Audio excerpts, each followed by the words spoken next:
I'm a part of an incredibly online generation. My predecessors, millennials, definitely led this digital movement. They grew up on the precipice of the turn of the century, the height of this scary new era. And I'm not exaggerating, they were terrified. In 1999, everyone thought the world would end because the technology wouldn't be able to handle switching the clocks. Some stocked up on supplies for the apocalypse, water, canned food, flashlights. Others held their breath, hoping Y2K wouldn't end us all. Something not dissimilar from the year 999, when we all did the exact same thing, except like in the Middle Ages. Just picture the same thing, but medieval peasants doing it. Funny how we repeat history, huh? Millennials were then thrown into the Wild West. The internet had existed before, but it was still heavily unregulated. They were exposed to live leak, Newgrounds, revenge porn websites, the early era of YouTube, Tumblr. That one really messed them up. They were scarred for life. It's no wonder why the cringe has been permanently fried into their brains. Don't even like coffee, but I guess I'll try it. Delicious. How could you ever recover from that amount of trauma? No shade, millennials. No shade. I partly grew up in the tail end of that chaos. I never saw live leak or scary Facebook videos. In fact, I intentionally chose to never make a Facebook account. All I can say is I'm a good judge of vibes, like frick meta. I saw the fruits of their labor, the culmination of what they had built out of nothing. Despite my possible trauma with creators like Cry, I still miss early YouTube. It was a beautiful landscape of silliness and creativity. Nobody took themselves this seriously. Nobody was clout chasing or purely doing YouTube for money and virality. It was all about the love of the game, and I love that game. I think the majority of my video essays feature early internet culture. I can't help it. I associate that time with Minecraft, Happy Wheels. Now that's a deep cut. Slender Man, or my goats like Markiplier, who influenced me to do the very thing I'm doing right now. Yap, about him being my goat. I actually wanted to start YouTube when I was 12 and play games just like him. Back in the day, he would also go to a lot of conventions like PAX East and Comic-Con. So I tried to convince my mom to fly us to San Diego so I could meet him. That never happened, and I'm very glad it didn't. I can only imagine how bad that would be. Like, I have social anxiety right now, but if my cringy 11-year-old self embarrassed myself in front of my goat, I would have turned into a hikikomori. Girl, it would have been over for me. I would have holed myself up in my room and never come out. This relationship, though, that I possessed with Markiplier for the past almost 10 years, which is insane to say, is what we call parasocial. Growing up in the post-Y2K era, I developed this behavior alongside my peers, Gen Z and millennials alike. Me personally, when I discover a new creator I like, I dive deep in that thing. I go back and watch all their content. I get really interested in their personality and past. I learn their blood type. Okay, maybe not that last part, but I get kind of obsessed. It sounds creepy when I describe it out loud, but I find comfort in knowing that anyone who's watching this does the exact same thing, so you can't judge me. At this point, online culture is built off of this paradigm. It's the gasoline for the engine. With relevancy online and this game that it's become, parasocialism is necessary for success. According to Empire State University, 51% of Americans have been in parasocial relationships. It's hard to find sources that state how many of those are Gen Z or millennials, but I think it's safe to assume that more recent generations have a higher proclivity to this type of behavior. We were bred in it. I think that's in part because as we entered this post-Y2K era, we had more access to celebrities than ever before. This closeness that we feel, this sense of interconnectedness, is much easier to form the more accessible these figures become. If we take social media, for example, I can tag and ridicule Elon Musk in front of the entire internet. Many have done it before. Can you imagine union workers from the early 20th century tagging John D. Rockefeller, demanding better working conditions, calling him a pig to his face? That would have been unimaginable. We live in a much more direct time where we, at least in this online space, are on equal playing field with our idols. It's a strange dynamic, a fascinating one. As someone who participates in this culture and this behavior, I began to question why exactly we do this. What is the science behind this? Where does it come from? And is it as new as it appears? Parasociality is a concept that exists within animals. However, it is more focused on how animals bond and work together. So where does this odd, uniquely human behavior come from? Parasocial interaction, or PSI, refers to a kind of psychological relationship experienced by an audience in their mediated encounters with performers in the mass media, particularly on television and online platformers. The theory that gave life to this now well-known concept originating from Horton and Wohl. They began studying this interaction between the television personality and the audience during the rise of the mid-century era. That's not to say that this concept didn't exist before then, but this was when psychologists took note of it. Horton and Wohl argued that television viewers are not passive participants, but actively engage in a specific form of interaction with television personalities. This relationship between the two was much deeper than entertainment. 2 decades later, and Levy found that some individuals reported verbally responding to television personalities' greetings and acknowledging the end of the program as one might acknowledge the end of a social visit, almost as if they were friends visiting in their house. Strange. Why would we engage in this behavior knowing full well we aren't really interacting with the people on the screen? Does this fulfill something within us? Well, firstly and most obviously, it offers us companionship. Interacting with fictional characters or actors through a screen as if they were our friends signals a desire for friendship, camaraderie, wanting some form of escapism. There's also a perceived reduction in uncertainty. It's much easier to have a fake relationship with a cultivated personality. There's no risk of interpersonal conflict, and as they are a pre-made persona, much easier to accept their flaws if they even have any. Parasocialism's effect on our cognitive behaviors is the most interesting part. How does our brain reward us for this? What are the consequences? Firstly, it utilizes the same cognitive constructs in building actual relationships, which is super interesting. Studies also indicate that the more importance shown to a particular character, the more attractive a viewer may find them. You may even notice yourself doing this with internet personalities. In 1999, Cole and Leitz found that individuals with anxious ambivalent attachment are more likely to form relationships, and avoidant are less likely. They really didn't have to call me out like that. So with this increase in technology and personality-based entertainment, we've started to find attachment through parasocial relationships. Is this completely the fault of technology or the product of something else? I hypothesize that work has been the main catalyst for this behavior. I was trying to think what coincided with the 50s and the invention of TV. We just got out of a world war and entered what is known as the peacetime, alongside the production and consumerism were in full effect. Capitalism was already on the rise with the Industrial Revolution, but with the increased desire for spending after the war, work jumped into high gear. We spent the majority of our days doing it. It's become our entire lives. I think this isolation definitely contributed to us wanting escapism, someone to connect to in the little bit of time to ourselves we are granted. I want to apply all of this data and theory to our present moment. How these themes of isolation, technology, and parasocialism manifest in different facets of our lives. Starting in this video, we'll cover American celeb culture. How did it form?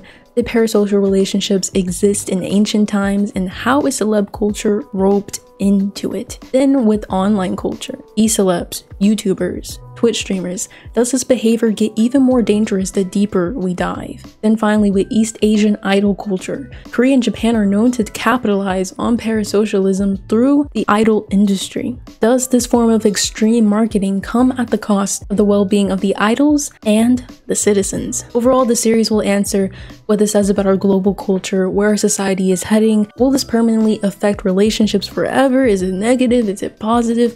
How far is one willing to go to achieve it? Or is there a secret factor that connects them all? All of that will be answered in due time. But before we get to any of that, subscribe. Also follow my socials. I have Instagram, TikTok. I'm trying to get to 10% on my social media, so why don't you just scroll down to the description, click on the hyperlink, and click the follow button on both TikTok and Instagram. It's free, it's easy, you get extra content, like there's no downside. just do it again. I also have a Patreon where you can get exclusive content from this very video essay where I uploaded video drafts for the highest tier, as well as for my $5 tier, which is the most popular, sneak peeks to script drafts, outlines. Oh, you can get that for not only this video essay, but upcoming video essays. So go ahead and consider becoming a member. It would be helpful, it would be nice. Horton and Wohl introduced parasocialism in the 50s with their analysis, but did this concept exist before then? There have been many infamous characters throughout history, religious cults, famed politicians, thought-provokers. Celebrity culture is definitely not a newly created concept. The ancient times may share more in common with our crazed, isolated society than we think it does. Ancient Rome and Greece was home to extreme fanfare in the form of public entertainment and an evolving regime change. The political landscape, especially in Rome, contributed to the stability and comfortability of the citizens. That's kind of how politics works, I guess, but the Roman Empire established some of the groundwork for the basic infrastructure we possess today. The creation of the Basilica, a multi-purpose government building, free public entertainment at the Colosseum, we don't even get that. The immense diversity, the gayness, there is so much we can compare to today. The Colosseum was an exceptional venue in its day. Before the marble was repeatedly ripped out of it for repurposing, it looked like this. What a beaut. Despite it being free, it was ordered by class, with poor people, slaves, and women at the top, and the rich down below closer to the action. They still cared about the poor enough to create a retractable awning for those hot summer days. The audience also had access to concessions, man v animal combat, and gladiators. Gladiators were often slaves or criminals, but in their time of combat, they would become celebrities. PBS even stated they were the movie stars of the first century. Some would go on to become extremely wealthy, and due to their fame, freedmen lined up to join. Imagine you're excited, waiting your turn to go on stage, then you just die, pathetic and alone. That's what you get for being dumb. You were literally free, bro. Greece had its own version of this celeb athlete culture with the Olympics. While some violence existed, I imagine it was nowhere near as brutal as watching a man get devoured by a lion. But this is still an exciting story, especially considering these games will go on to become the modern Olympics. Milo of Croton was one of these infamous athletes. He had a 2-decade-long career participating in 6 of the games over his lifetime. One of the first legends created about him is that he trained by carrying an ox from its birth to its adulthood, and would even carry one around his shoulders in the arena. Another myth states he was said to devour raw bull meat in the face of his opponent, drinking the blood of the animal before the match began. It seems like he loved cows, but like in the worst way possible. However, he took a major L when he was devoured by wolves. I kind of wish he was devoured by a cow. It would have all come full circle. Although there are no stories of him being fawned over by a crowd, these legends and myths hint at his importance. The spreading of legends could be equated to tweeting in ancient times. It was simply a way to engage in celeb discourse, not dissimilar to now. It's like when we speculate that Troye Sivan is a top, or that Drake has an 11-year-old daughter. That's our modern legends. Maybe people in the future will talk about Troye Sivan being a secret top, just like I talked about Milo here today. In ancient Rome, there's also a concept called the cult of the emperor, or the imperial cult. According to Harvard, the worship of emperors and their families as divine began with the death of Julius Caesar in 44 BC, when the Roman state declared him to be divus, or divine. In some parts of the empire, it was acceptable to worship a living emperor, but in Rome itself, it was not. Cult worship helped to unify the vast empire. Some would say Julius Caesar was the first celebrity to exist, even in his life being celebrated for his military prowess. His death would bring about, as previously described, the divinity of his bloodline. I think most would consider this worship a bit extreme, but we essentially do the same today with our actions. We uphold these strangers and treat them as if they hold more value than we ever could. Caesar and his predecessors would soon have notorious faces being minted on coins and citizens replicating their hairstyles. Augustus especially took advantage of this granted divinity, adopting his father's image. In the sculpture Augustus of Prima Porta, we see Cupid riding a dolphin, signifying his ties to Venus or the gods. There were many influential figures in the ancient times. Socrates, the philosopher, sought fame among his contemporaries and achieved it through his students Plato and Xenophon. religion. He was the first clout chaser before he took even more L's, being prosecuted by the government. In ancient Egypt, magicians and sorcerers received acclaim. Ancient China, similar to Rome, praised military officials. Although the behavior isn't super well documented, these cults and legends manifested the ancient equivalent of parasocialism. As we inch closer to the modern era, celeb culture shifts from a widely secular movement to an almost strictly religious one. During the rise of the Roman Empire, we saw several major religions form: Buddhism, Hinduism, and Christianity. Each of these has its own main figures that these individuals worship and praise. Buddha has his own legends and stories around him, some of which are hard to believe, but are ultimately there to add to the lessons of the religion. Christianity and Jesus have even more, despite historians having no proof or remains of his existence. Through pure word of mouth, he gained this cult-like following. Of course, even in the Bible, he has apostles and believers who spread the good deeds he's done, ultimately leading to the formation of Christianity, the religion Christ. Even in the Roman Empire, this polytheistic society would shift to Christianity after the rule of Constantine. His mother Mary even received her own cult after depictions of her actually represented her as human and not like a chair. Many have experienced visions, one of the most famous being the Lady of Guadalupe, where her image was burned into a cloak. Art would begin to emphasize this mother-son relationship, humanizing both Christ and Mary. At times, she would even be the lone subject of a painting instead of only being associated with her son. She would get several churches named after her. She became an obsession in society through this simple shift of valuing emotion, humanity, and artistic expression. One of the most interesting figures in Christianity that received similar treatment was Saint Foy, or more so her reliquary. You see, Saint Foy died when she was like 11, so there wasn't much time to obsess over her when she was alive. But her reliquary would become a symbol of hope for many. There were many myths and legends that discouraged making fun of her, that she was a secretly vengeful spirit that would ruin your life. One such account states a local Caliston holds onto a ring that his dying wife had promised the saint. Caliston, whose name is Austrian, uses the ring, however, to wed his second wife. Saint Faith causes the ring of the second wife to swell up in unbearable pain. Austrian and his new wife visit the saint's shrine, and on the third night, when the sorrowful woman happened to blow her nose, the ring fell off without her hurting her fingers, just as if it had been hurled from the strongest siege engine, and gave a sharp crack on the pavement at a great distance. Average 11-year-old behavior, if you ask me. She was said to love jewels as well, and many patrons would gift her jewelry. In fact, all the gems that adorn her were gifted. Honestly, parasocial relationships were way more fun back then. We're kind of lame now. Every religion upholds its prophet, but due to our Western sensationalist sensibilities,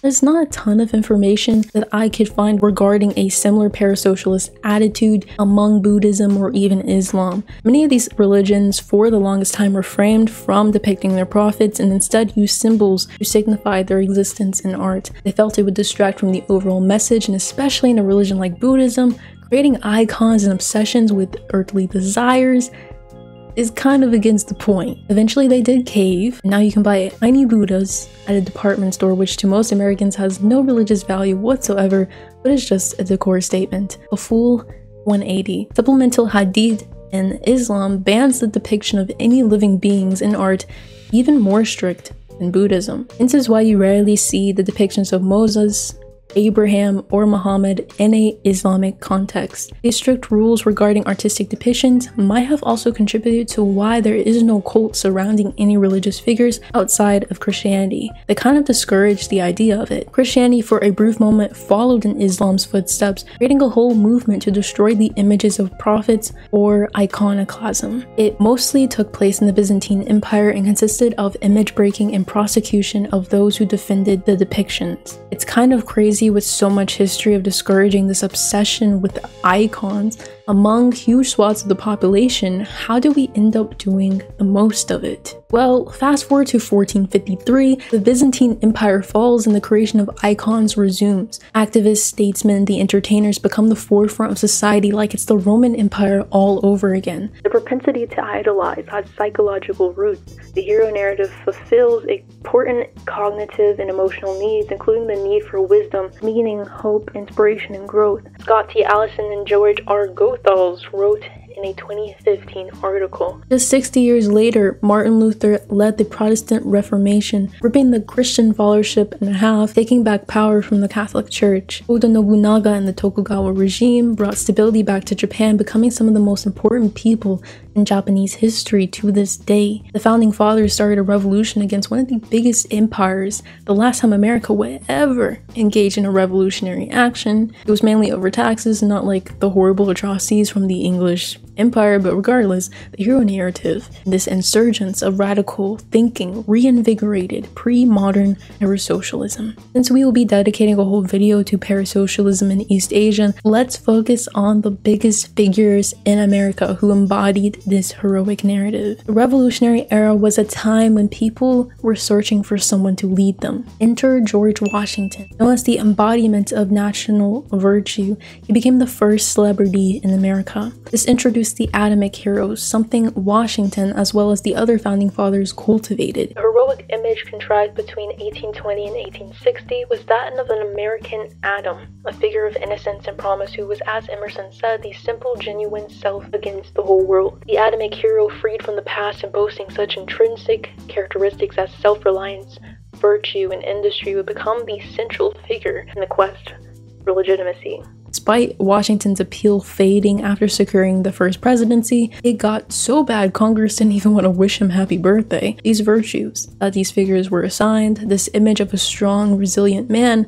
would be what the American people would look towards until the 20th century. The 1800s saw a shift from a rural political landscape to one of urban communications. Electricity was invented, but more importantly, media and communications technology was invented. Our world was realizing that they could create narratives, true or false, just with the words, and eventually with film. Newspapers and magazines and the earliest forms of photography were the main mediums of the period. By the 1880s, in more developed areas, newspapers printed on high-speed presses. This coincided with rising literacy rates and the importance of leisure. Yes, the American people were finally learning they should enjoy their lives. The circulation of daily papers increased by 400% between 1870 and 1900. Many of the publications we use were established during this time, including the Washington Post, Wall Street Journal, the New York Times, and eventually the New Yorker. The roots of media bias and narratives regarding politics, daily life, and success were planted in this moment. In terms of parasocialism, popular magazines like McClure's redefined concepts like success and fame. It helped pioneer muckraking journalism or the publication of scandalous news stories typically about powerful individuals. At the time, America's most admired figures were hero inventors such as Thomas Edison, Henry Ford, and Italian Guglielmo Marconi. Commercial success also anointed such financial giants as J.P. Morgan and John D. Rockefeller, so-called captains of industry who were idolized for fighting their way to Darwinian peaks of capitalism. McClure's targets were some of the biggest in the country, like Rockefeller and Andrew Carnegie. They did intense research and published exposés on their corruption and abuse. No wonder why they didn't last long. Financial issues are like the American government, ending them for good. In the early 20th century, fame shifted once again as our society went from producing to consuming. When looking into who was the first modern celebrity, I was granted with this really interesting story about a French actress named Sarah Bernhardt. Born Harriet Rosine Bernhardt in 1844, Bernhardt was able to utilize her fearless, unique nature to become a superstar. Sarah Bernhardt was more than a famous actress. Exhibition co-creator Stephanie Cantarutti tells Thomas Adamson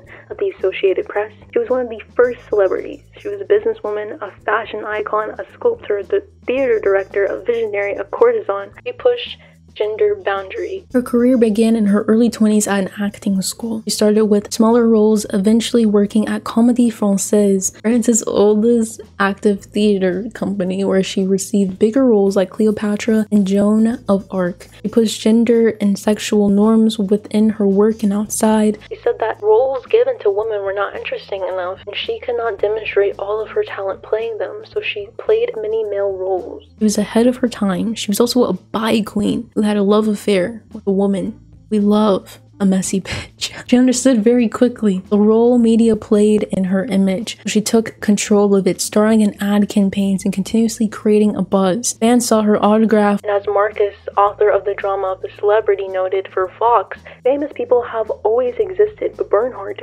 made celebrity modern by understanding the stars exercise power in relation to equally powerful publics and media. This compelling story ends in 1923 when she died at 73. So particularly in the Western world, how we perceive and interact with celebrities was already established. In 1905, the American magazine stated that the old standards are passing, the old gods are dying, in the world of greedy finance. Journalist William Allen White wrote in his autobiography that decade, which climaxed in 1912, was a time of tremendous change in our national life. The American people were melting down old heroes and recasting the mold in which they were made. The tales of the Adamic period were long gone. Society craved something much more tangible, much more exciting. Instead of idolizing statesmen and the economic elite, people became indulged in entertainers. As mentioned, leisure activities were becoming popular, particularly vaudeville performances, which consisted of minstrel shows, light poetry, lightning sketches, and burlesque. People of all classes watched them, and the newspapers helped to boost their popularity and reach. In one newspaper article written in the late 1880s, the journalist gave vent to the incipient phenomenon of the matinee idol. It is remarkable how much attention the stage and things pertaining to it are receiving nowadays from the magazines. Not just vaudeville, but Broadway was also on the rise, boasting 254 productions, including the Barrymores and Ziegfeld Follies. These were a series of shows featuring many chorus girls, many of whom would become actresses. It was quite a scandalous show for the time, but helped bridge the gap between the vaudeville audience and the higher class shows. It was a use of branding like none other. You always knew what to expect and who you may see, allowing you to form an attachment to the act. Immigration also boosted this space, allowing for more diverse stories in newspapers and on film, but also more eyeballs on the media. All of this coincided with the rise of the personality, a means to distinguish oneself from the masses. Society began to measure themselves to the successful lives of these celebrities. These figures became a beacon of how they should consume, dress, and act. This was in part manufactured by the centralization of the entertainment industry. New brokers, such as theatrical agents and public relations flags, by the late 1920s had constructed what one witness called a staggering machine of desire that centered on celebrity. It was only up from here. Hollywood, the light and the darkness, the bearer of dreams, the city of angels. Film has become a stable industry by now, and Hollywood only further centered the personality, finishing what New York had started. Maybe even doing it better. Movies were now a form of middle-class entertainment.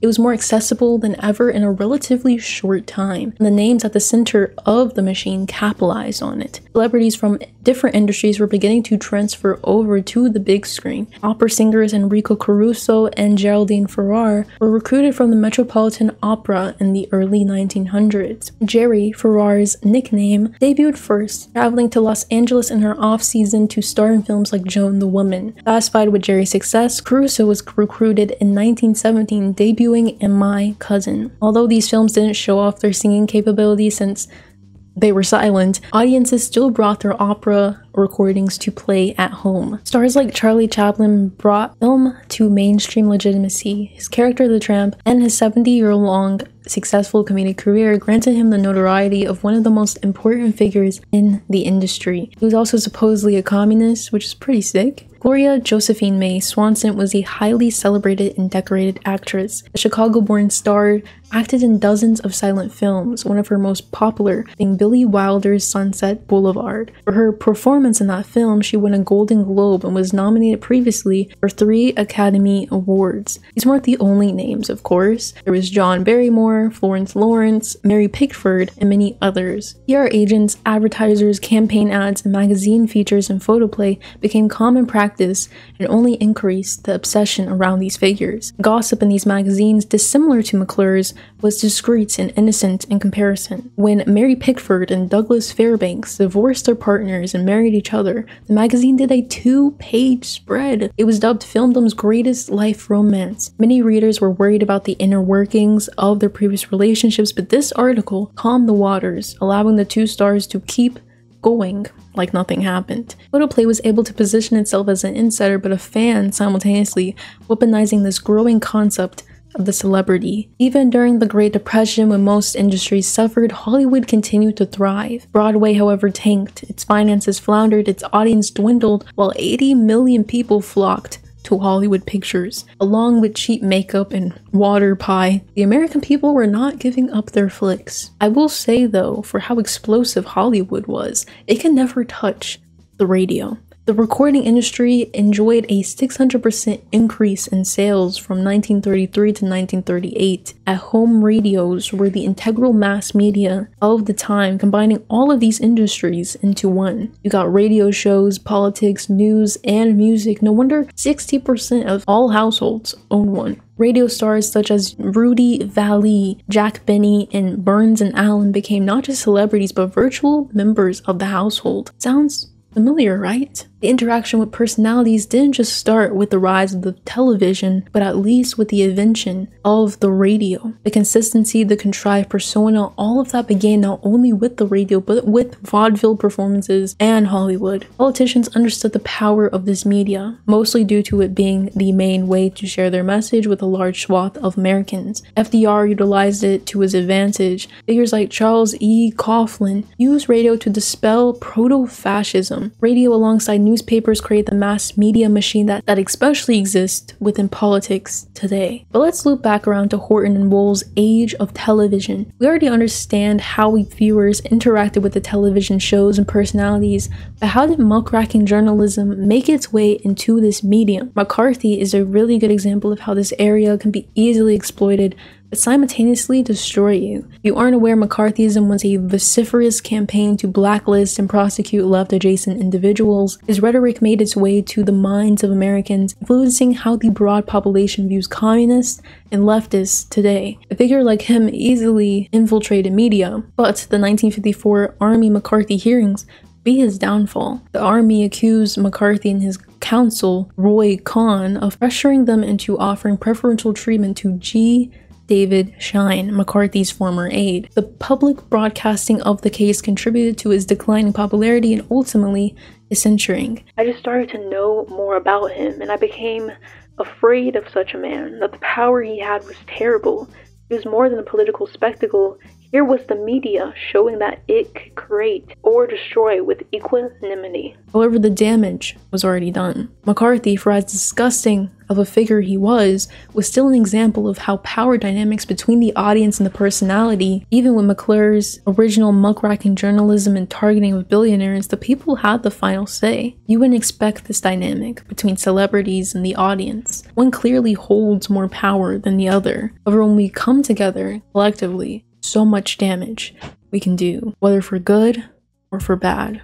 Circling back to what we discussed in the intro, the internet and social media have heightened this behavior. It has completely reinvented the celebrity, made it something unrecognizable to the average 1950s TV watcher. It has made the celebrity an influencer. The line between the two classes has become more blurred than ever. One party is still incredibly powerful, way too rich, but also incredibly accessible. I think it's refreshing to see celebrities, especially newer ones, at least posture as if they're normal human beings. If we think about the Lizzos and the Doja Cats of the world, they attempted to maintain the persona of the people's man. Of course, as they were coming up, they were a lot more similar to us. Especially when I think about Doja Cat, she was super into internet culture and memes, and created this divide between her and her predecessors. She did a bunch of Instagram lives showing her process or joking around. You really got to know her. There was this relatability that didn't exist before. And even as she reached her peak, she still maintained this influencer style, collabing with TikTokers, live streaming, and arguing with her fans. We don't even have to compare her to a Diana Ross. Even between a Kardashian, there's a clear difference in that interaction. Let me give you another example. Cardi B is much more of a legacy celeb at this point. I mean, she kind of pulled a Rihanna and barely makes music. Instead, she just collabs every once in a while, poses for magazines, and attends the Met Gala. I mean, I respect. Get your bag, I guess. But once again, something that separates her from the Kardashians and older celebs is this up-close look at her emotions. Via Twitter and Instagram Live, fans have been privy to rap beef and more recently her relationship drama. After her last falling out with now ex-husband Offset, she blasted her feelings on Twitter. She was pretty much having a mental breakdown live for everyone to see, and there was something so disturbing about that. Not to rag on her emotions, but it was almost like I was seeing something I wasn't supposed to. If that makes sense. And it opens her up to strangers involving themselves and sharing their emotions about her personal life. That's just not a healthy or normal reaction. I remember a few years ago when Billie Eilish also posted on her Instagram that she had learned to not share her feelings on social media. It's a dangerous game. Even when we think about regular influencers and streamers, that line is so easy to cross. Of course, I can't go this entire video without talking about Taylor Swift. She roused up her fan base with these QAnon-style clues throughout her music, increasing investment and in turn increasing parasocialism. I've never seen a fan base memorize this much information unless it's like K-pop or something. They have theories, there's lore, an entire chart about how many times she references certain colors. These people would die for this woman. Take a bullet for her. Recently, Doja has distanced herself from this persona. In my opinion, like most celebrities, she was already becoming out of touch and there was just something off-putting about her. She still references niche internet culture in her songs like Agora Hills. The interaction between her fans has been limited. She's adopted the Kardashian mode of operation, shutting off this accessibility with a recent announcement that she would be deleting her Instagram account. She cited berating by fans and parasocialism as her reasoning. We can clearly see the common denominator, the medium that ties all of these examples together. But why? How does social media heighten this behavior? I think it's because the middleman is completely removed. The frequency at which you saw Prince or Madonna was extremely limited. It was via television interviews and concerts. The success of these artists was also heavily determined by corporations and entertainment companies. It wasn't an easy ride. It was much more selective of a process. Don't get me wrong, parasocial relationships were very much alive. Famously, people would faint and cry at the sight of Michael Jackson, especially in his bad era. The tabloid drama, the mystery was enough to cause a huge spectacle. But now instead of it being more spread out, the parasocial interaction can be achieved by anyone. Anyone can pick up and start a music career on YouTube. TikTok especially can take you a long way. In fact, a lot of recent music stars have started their career through TikTok. Doja Cat, Lil Nas X. Not only has social media increased the frequency of upcoming celebrities, but in turn the frequency of parasocial relationships. I feel like the beginning of this introduction to the celebrity influencer was the Kardashians. Their boost to stardom evolved from a reality TV show and their connections to the celebrity sphere. Kim's relationship with Kanye and Paris Hilton brought her into the fashion world, and then allowed the rest of her family the platform to peddle their products, build businesses, and exploit their influence. Similarly to Washington, as strange as that sounds, the Kardashians gave people someone to follow. They became the beacon of beauty and material wealth. Especially on the beauty front, their unachievable beauty standards have resulted in not only psychological but physical damage at times. Some of you may remember the Kylie Jenner lip challenge, where kids were putting a shot glass on their lips and sucking in until their lips were red and swollen. There was a lot of discourse at the time about the harm it could cause, discoloration, scarring, and nerve damage. Not disclosing the use of plastic surgery for the longest time also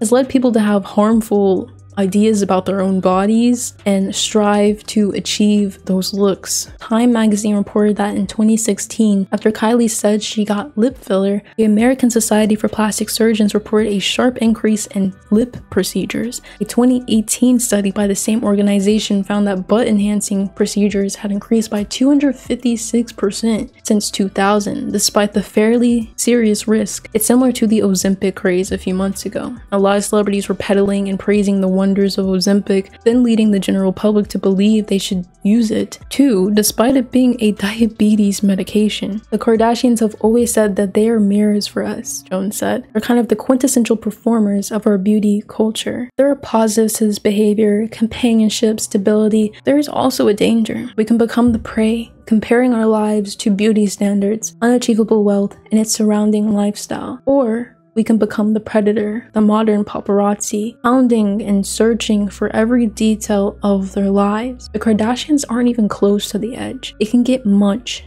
much worse. I mentioned briefly the middleman, this person who facilitates the parasocial relationship. They mostly existed before the social media age, early 2000s and before. The paparazzi, the tabloids, the media, they have ruined people's lives and at times even killed them, all in the name of profiting from drama and parasocial relationships. Now this is the worst it can get. Let me tell you the story of Princess Diana. Undeniably the most popular British royal to ever live, was stalked by the press for nearly 2 decades. The Princess of Wales was killed on August 31st, 1997 in Paris by her driver and the paparazzi. How did 20 years of torment in the public eye lead to this devastating moment? Accounts tell us that Diana's relationship with the press was a complex one. For someone marrying into the royal bloodline, the media is supposed to work like a symbiotic relationship. Diana needed the public to favor her, to stay in the royals' good graces, and the media fed off of her existence for content. At times, she fed them information or intentionally posed for them. The media didn't play nice, though. These favors didn't mean much to them. After all, it's not their job to like her or report on her fairly. It's her job to get in their good graces. This supposedly symbiotic relationship would turn parasitic, eating away at Diana's psyche. Before the 90s, it was deemed taboo to cover the royals in such a way. However, the change in decade would encourage even upscale publications to cover them more regularly. We felt we had a responsibility to give the royal family the benefit of any doubt, says Max Hastings, editor of the Telegraph from 1986 to 1995. I didn't think our audience would thank us for emblazing our front pages with the rumor and gossip that had been in the tabloid. According to close friends of Diana, she had a frail sense of self, and the bad press only worsened her mental state. Especially after her divorce from the current king, she spiraled. Several years ago, according to a man close to her, when she felt despondent over her press coverage, she would drive to a cliff called Beachy Head on the southern coast of England and contemplate suicide, only to be drawn back by the thoughts of her son. She felt the media kept her from having a normal life and was often drawn to tears. It was her ultimate dream to withdraw from public life, and something she confided in Daily Mail's Richard Kay. It was a dream sequence I had heard from her before, but this time I knew she meant it. All in the search for content, the media hounded this poor woman until she was driven to tears, until she contemplated ending her life, until she was dead. The middleman is driven by profit, by pure gains. Their unbridled ruthlessness is what makes them so dangerous. Fast forward about a decade or so later, and we are granted with a similar story. Amy Winehouse. Part of the infamous 27 Club with Kurt Cobain and Jimi Hendrix, Amy was found dead in her home on July 23, 2011. While it was ultimately her addiction and mental health that led to her demise, the media played a huge role in causing her to spiral as well. Throughout her career, Amy not only suffered from addiction but eating disorders as well. The tabloids and media made disgusting comments about her weight, mental state, and addictions. We are talking on national television making fun of her obviously declining health. It's so fucking gross. Even so, the paper's bad taste documenting of her downward spiral bordered on cruelty. Tabloids trumpeted disturbing photographs of Winehouse stumbling barefoot through the London streets, bloodied and disoriented, dressed in tatters. Columnists wrung their hands in false concern at the plight of poor Amy, even as their editors turned this star's ascent into a gruesome public spectacle. If you've ever watched Amy Winehouse's documentary, you can't help but be broken down in despair by the end. The media completely dehumanized this beautiful, talented woman, once again for temporary success and monetary gain. How disgusting of a human being do you have to be? Let's end on a happier story. It's not that much better, but it ends decent. Britney Spears. She began her career as a child star on the Mickey Mouse Club. As she entered her teens and started pursuing a music career, there was a clear shift in the media and the industry's relationship with her. She was a victim of sexualization. Let me reiterate, as a teenager, with the media regularly asking about her virginity. First, media outlets from the early 2000s were responsible for perpetuating double standards against young women, expecting the picture of naivety and innocence from Britney Spears, and instead portraying her fun-loving, playful self as a promiscuous being who acted and looked beyond her age. Soon Britney's every move would be blasted on the air. Britney's party decisions, parental choices were all scrutinized and criticized by the media. Being stalked day and night by the paparazzi, she effectively lost any sense of privacy and was constantly vilified. which took a toll on her well-being and culminated in her hair-shaving incident, attack on a reporter's car, and subsequent conservatorship. Britney was another individual taken advantage of at her lowest stage, firstly by the media and then by her family's 13-year conservatorship. Thankfully, she is no longer under her father's control and can live a similar life that the other two had always dreamed of. If I am to connect modern parasocial relationships to their beginnings, one thing binds them together. Parasocialism is weaponized by celebrities or the industry to capitalize off of our isolation or need for guidance and hope. George Washington, Caesar, and McCarthy all used their cult of personality to push an agenda, whether it was declaring they were divine or convincing an entire nation to hate a group of people. Our naivety was taken advantage of, for good or for bad. But especially since the beginning of the film and journalism industry, parasocial relationships were built off profit incentives. How can we convert a like into $1? Even in its most innocent examples, the relationship is cultivated by the need to build an audience, to build a customer base, to convert personal interest into dollars. However, it becomes dangerous when the well-being of that audience or the celebrity is disregarded in the hunt for material gain. At its worst, it dehumanizes the individual and boils their existence down to a transactional relationship, pawn with which to extract from. It's deceptive and manipulative in nature. While the cases are rare in celebrities, it can cost people their lives